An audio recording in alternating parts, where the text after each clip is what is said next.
માતૃભાષા દિવસ એ સમયે ઉજવાતો, એટલે સુરેશ દલાલની બધી રચનાઓનો એક પ્રોગ્રામ કરેલો. ત્યારે કરાઓકે કે કંઈ નહોતું, બધું લાઈવમાં જ થતું. ટેકનોલોજીકલી બહુ એડવાન્સ નહીં લાગે આપણને, પણ એ ટાઈમે કામ બહુ સારું કરતા અમે લોકો. એટલે સુરેશ દલાલની કવિતા એટલે એની જ બધી રચનાઓમાં તો મને 2 દિવસ પહેલા એ સમયના કોઈ ભાઈએ મને આ મોકલ્યું કે તમે માતૃભાષા દિવસ છે ને તો આ ગીત તમારું મોકલું છું. મારી પાસે તો હતું જ નહીં. મળી ગયું બહુ સરસ. એ ભાઈને થેન્ક યુ કહેજો.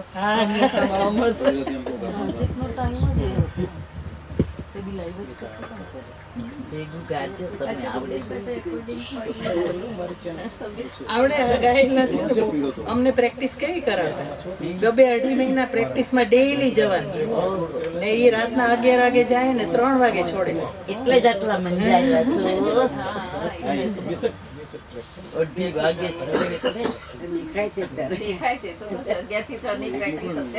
ઘરના બધા ખીજાતા, એમ કેતા કે અહીંયા તમને રાખતા નથી, ત્યાં જ રહેવું હતું ને, ઘરે શું કામ આવે.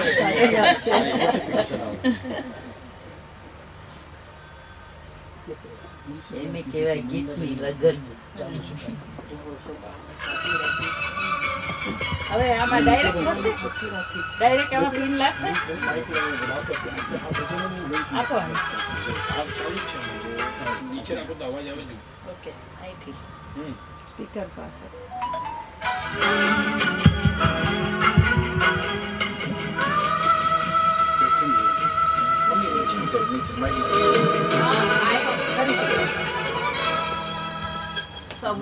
નીચે રાખો.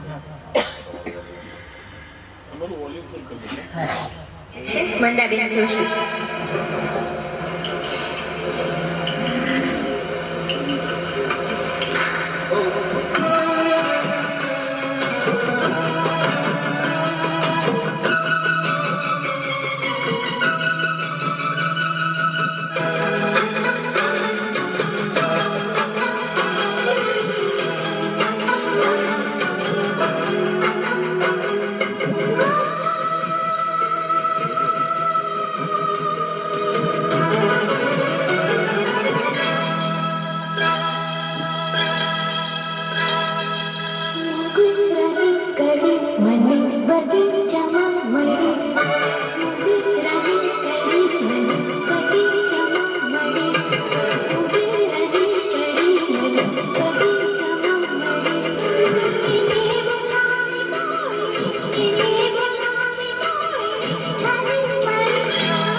જામનગરની કોકિલા કેવી?